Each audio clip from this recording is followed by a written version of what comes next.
This feels like the last rites of cable and free-to-air starting to be read. I'm assuming you didn't watch the Jake Paul, Mike Tyson thing on Netflix. You know, funnily enough, my son, who is not into people hitting each other at all, was giving me a commentary as it was going and basically telling me how rigged he thought it was and how ridiculous it was. And then I went and played soccer like right after or right before it or something. And like everybody that I spoke to about it was completely let down by the whole thing and thought it was an absolute joke. Yeah, I think forget about the fight, which was bad. I think what this represents is this feels like the last rites of cable and free-to-air starting to be read. So the only thing that Netflix doesn't do live sport, and Amazon's creeping in there. Yeah. But generally all the streamers have for some reason avoided live sport. Didn't it crash? It had too many simultaneous streams? Yeah, they'll get that right. It crashed it's like 20,000 people out of like 65 million. You think that's the end of... I think people would... it's a good question. Like, would people have rather have done it on pay-per-view, and would they have been able to pay more money to the fighters on pay-per-view? I'm not sure what people want is the relevance here. What is the distribution of Netflix is so immense, and then you've got Amazon and Disney. The distribution of these three platforms is so immense that I can't see how a dwindling cable's lost like 80% of its listeners or something. I think Netflix will make this pay-per-view in future, not the next one. Yeah. But I think what will happen, maybe you're right about distribution. It's tough to argue with it.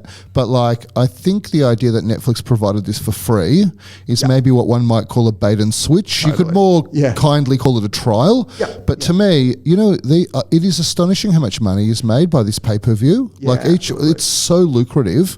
And I don't think Netflix is going to give that up. Like, I think they're just going to take over pay-per-view. They're worth $383 billion US now. This is an absolute record high. So remember, it dropped off significantly and it's come back. This is a business that almost can do no wrong, and they've got the platform now. I can't see them being toppled for 30 or 40 years. This is a ridiculous level of scale they've built. Don't you think that's what people said about Yahoo at one point? Back in like Yahoo, the early 2000s. Let's look at the powers of Netflix versus Yahoo, shall we? What powers did Yahoo have apart from a bit of brand? No, they had brand. Definitely, they were strong on brand.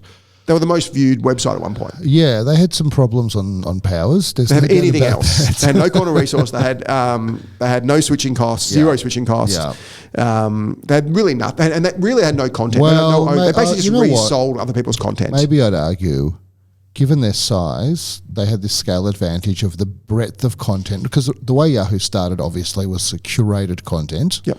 And their scale meant that nobody else could curate as much content. And the problem that they suffered from is that new search engines came in with counter positioning, which was a totally different way to go and help people through search that didn't involve curation, it involved algorithms. But, totally on the search point, but they were never really made that much money out of search. They made money out of being an advertising platform. But the reason that a lot of people found them by search and then went on to the other stuff. By the way, Yahoo Finance is still a really good site. I use Yahoo Finance. Yeah, it's really good. It's great. It's the best. That and Google Finance are the two best. I find it better than Google Finance. Yeah, it's slightly better. I agree. But Google Finance gets directly linked to, so you tend to like who owns Yahoo?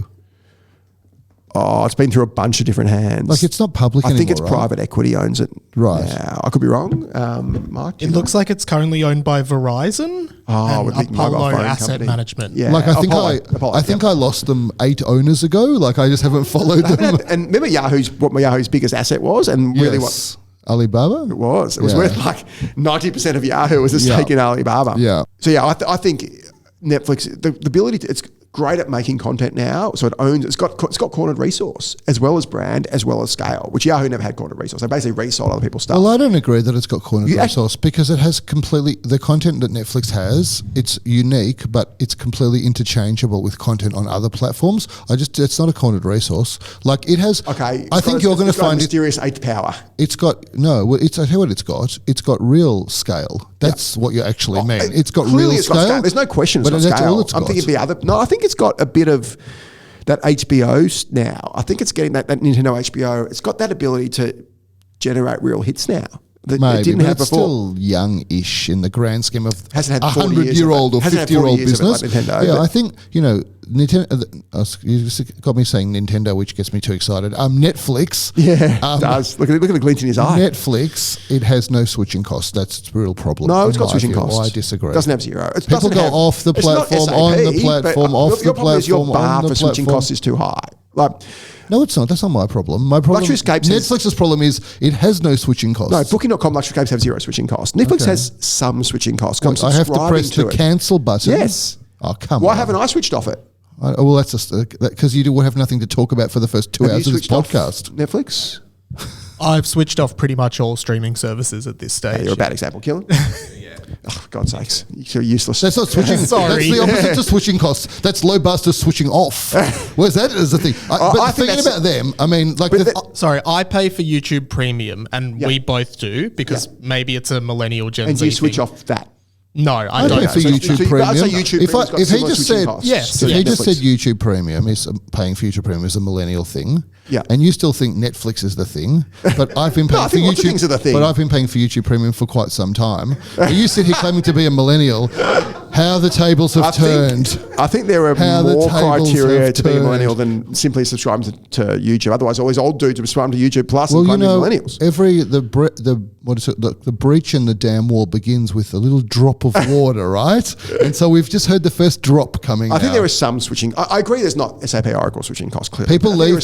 What's the penalty? What's the bar and the penalty for people leaving Netflix and then coming back later? I don't leave it because I just can't be staffed. I can't bother going through I don't know the password. I know this is going to be an awkward thing for me to say, but that's because you're rich.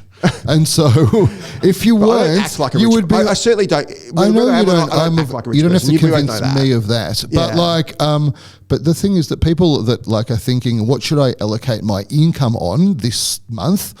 They don't want to pay for streaming. They want to leave and then come back because there's nothing good this month on streaming. I would argue this is an interesting definition of switching costs. I would argue you can have switching costs even though the costs don't apply to everybody. You can still have a degree of switching costs if 50% of the people aren't willing to switch. Rich people switching costs, no, just a degree of people don't want to switch. Do you have to have switching costs with everybody for it to be switching costs? My point is I don't think you need to. So I agree that you don't need to have it with everybody, but I think your whole argument for your switching costs with Netflix is this. I'll summarize your argument. I mean this very seriously. Yeah. It's too little money for me to care about. That's your argument for it has... So there's switching cost has two elements, money and hassle. Yes. But you're saying the hassle... It's a triangulation of both. I would rather pay $15 a month to avoid figuring out how to cancel it and then having to resubscribe later. When I want to subscribe, I don't have to, and I go through the whole rigmarole. That's a hassle. I can't be staffed. I feel the opposite to that. Like, I will disconnect from Disney Plus if I know that there's an offer where I can reconnect and get 3 months free or something. Well, Netflix I don't think do offers for one, so they've built some switching. But I think the difference is Disney Plus are much more willing to switch off because I don't watch it that much. And I think you made the point a few months ago, if you don't have it, big deal. There's not that many tentpole shows. Netflix has tentpole shows. It's built shows that you can't miss, and because of that, I don't want to have to go through the hassle. You're the best. Switching off. I say this very much sincerely. I think you're the best analyzer of businesses I've ever met, thank you. And therefore, it surprises me that your analysis of this is so appalling. Because basically, this is really. I don't want to argue the margins of does it have zero switching costs or exceptionally low switching costs, but this will be my final refuting of your argument. Yep. When you look at the data on how people behave who are subscribers to streaming, and this includes Netflix, but I agree with you, the content is most compelling on Netflix for people based on what I'm about to say, but the behavior of customers is that defining churn for this category is extremely difficult because people leave and come back, leave and come back, leave and come back.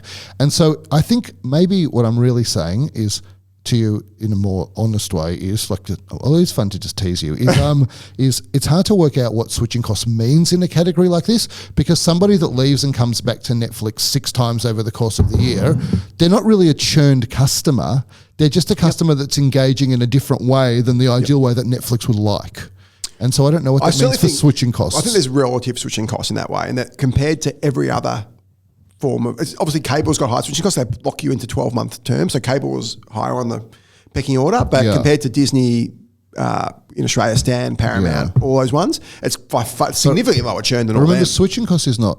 I think one of the things, maybe as we're talking through this, I think one of the things that's a bit missing from the 7 powers is that switching costs means churning to a competitor. But there's also this cost, which is how easy or hard is it to just leaving the platform, which might have more to do with product than competitors because the powers are much more focused on competitors. Yeah. And so then when you really look at switching costs with Netflix, you need to look at what's the bar to go to a Disney Plus or a Stan or whoever else people might use?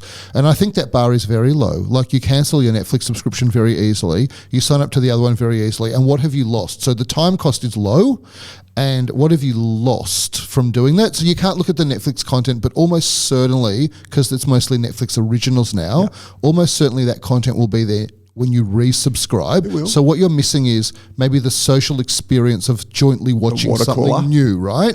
That probably is the main switching cost of Netflix. And I think scale has led to switching costs here as well, because there's so much original content, as you say. There's almost always something on Netflix that you haven't watched. And then you're not a big watcher, so you're not a great example. But there's always something you can watch on Netflix. So for me, what's the point of, versus all the other ones where you're right, stuff comes on, they don't have the scale. Whereas Netflix has so much scale that what's the point of turning it off when there's always something I want to watch there? And I'm always going to go back to it. And to me, it's the default. Everything else has switching costs. Netflix has, clearly they do churn, but the churn's so much lower that is why I give it switching costs. I think they've got the highest of the switching costs because of the social element to watching it together, which comes from scale, which I agree with. And so now that we've solved that problem for them, what they should be doing is heavily focusing their feature roadmap on stuff that lets people engage together in consuming Netflix content, which they do.